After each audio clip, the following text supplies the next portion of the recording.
Di final arc ini beberapa hal udah mulai terjawab dan cerita mulai menuju ke akhir. Konflik yang dimulai di Egghead membuka beberapa misteri yang selama ini belum terjawab. Dari flashback seorang Bartholomew Kuma, banyak misteri yang akhirnya terjawab. Bahkan di flashback Kuma ini kita bisa melihat sisi lain dari seorang Admiral Kizaru. Siapa sangka Kizaru punya sisi baik dan ceria sampai bisa joget-joget bareng kayak gini.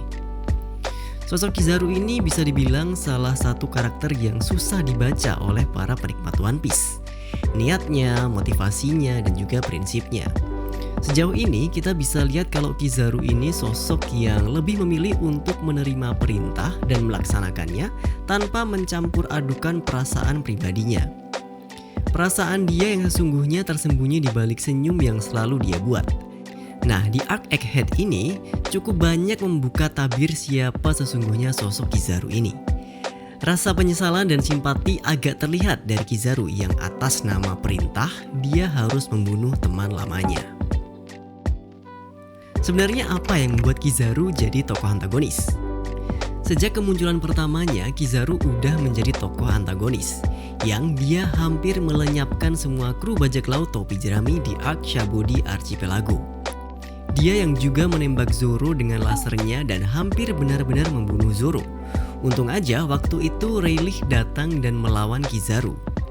Bukan cuman bajak laut topi jerami aja yang dihajar habis-habisan, tapi semua bajak laut yang ada di Shabodi Archipelago, terutama para Worst Generation. Tercatat kedatangannya di Shabodi Archipelago, Kizaru mampu menangkap lebih dari 500 bajak laut. Kizaru juga jadi tokoh yang mendapat sorotan ketika perang di Marineford.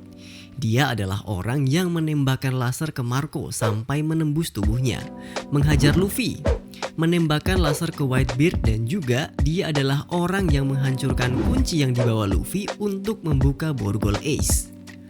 Mungkin secara teknis semua hal yang dia lakukan ini adalah sebuah perintah yang dia terima dan dia laksanakan dengan sebaik mungkin sebagai seorang admiral angkatan laut yang harus memerangi para bajak laut. Gak bisa dipungkiri juga hal-hal yang dia lakukan itu membuatnya menduduki peringkat cukup tinggi di antara para tokoh antagonis. Pada dasarnya, keantagonisan yang dimiliki Kizaru ini cukup terpancar dari diri dia sendiri. Dia berjalan dan berbicara dengan tempo yang pelan, tapi buah iblisnya menjadikan dia mampu bergerak secepat kilat. Dikombinasikan dengan sifat buah iblis Logia yang dia miliki dan kemampuan haki yang cukup mumpuni, dia bersikap santai dan sarkastik di depan sekutu ataupun musuhnya. Dia itu cukup kuat untuk membunuh seseorang hanya dengan satu tembakan laser dari ujung jarinya. Dan hal itu dia lakukan dengan ekspresi senyum santainya. Mungkin bisa dibilang juga sebagai orang yang sadis. Kizaru punya brand atau moto yang cukup unik, yaitu Unclear Justice.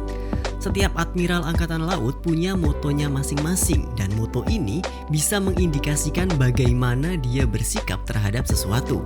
Entah itu menjalankan tugas sebagai angkatan laut, menghadapi bajak laut atau kriminal lain, dan bagaimana dia bersikap kepada warga sipil. Contoh moto yang dimiliki Akainu yaitu Thorough Justice atau yang disebut Tetei Tekina Seigi. Moto ini mempercayai bahwa kemungkinan munculnya kejahatan harus dihancurkan sampai ke akar-akarnya, walaupun harus mengorbankan orang-orang yang tidak bersalah. Seperti keputusan yang dia ambil untuk menghancurkan kapal evakuasi di Ohara dengan landasan kalau kapal itu bisa dipakai targetnya untuk melarikan diri, yang padahal belum tentu begitu. Admiral Aokiji mempunyai moto Lazy Justice atau Darake Kita Seigi. Cukup kontras dengan moto yang dimiliki Akainu. Dari namanya aja udah kelihatan ya, Lazy Justice. Dia bersikap lebih pasif dan dia akan bertindak jika dia rasa diperlukan aja. Sedangkan Kizaru mempunyai moto Unclear Justice atau Dochi Sukazu no Seigi yang mungkin bisa dibilang berada di antara motonya Akainu dan Aokiji. Jadi keadilannya itu enggak tentu, tergantung dengan keadaan. Tindakan dia bisa berubah dari tindakan yang bersifat efisien ke yang mematikan dalam sekejap. Dengan keadilan yang dia pegang ini menjadikan Kizaru lebih memilih untuk mematuhi perintah aja, karena hal itu bisa menghilangkan tanggung jawab moralnya dalam situasi tertentu. Terbukti, makanya dia nggak ikut bersaing dalam posisi Fleet Admiral seperti yang dilakukan Akainu dan Aokiji. Kurangnya keterlibatan moral yang dia punya cukup berpengaruh dalam menjalankan tugasnya. Ketika dibiarkan seorang diri tanpa perintah dari atasan, Kizaru menggunakan pendekatan yang pelin-pelan atau seenaknya sendiri. Dia bisa membiarkan beberapa targetnya pergi dan memburu yang lain. Artinya dia bisa bersikap baik ataupun kejam sesuai dengan kebutuhannya. Nah, ini juga artinya jika dia menerima perintah yang dia secara pribadi enggak setuju, dia akan tetap menjalankannya. Prinsip keadilan yang dia pegang ini, Unclear Justice, cukup diuji di Arc Egghead. Dia menerima tugas untuk membunuh teman lamanya Dr. Vegapunk, termasuk juga orang-orang yang berada di pihak Dr. Vegapunk seperti Sentomaru, yang padahal dia memandang Kizaru sebagai sosok pamannya sendiri dan juga memburu Jewelry Bonnie. Terlepas dari kebahagiaan masa lalu yang pernah mereka lalui bersama. Walaupun Kizaru masih tampak menggunakan senyumannya seperti biasa, keraguan mulai terlihat dari tatapan matanya. Dimulai dari ungkapan penyesalan untuk membunuh Vegapunk yang memang merupakan ucapan sarkastik yang biasa dia lakukan. Tapi keraguan itu mulai muncul ketika dia bertarung melawan Sentomaru. Dia mengingat kenangan masa lalu bersama Vegapunk dan juga Sentomaru.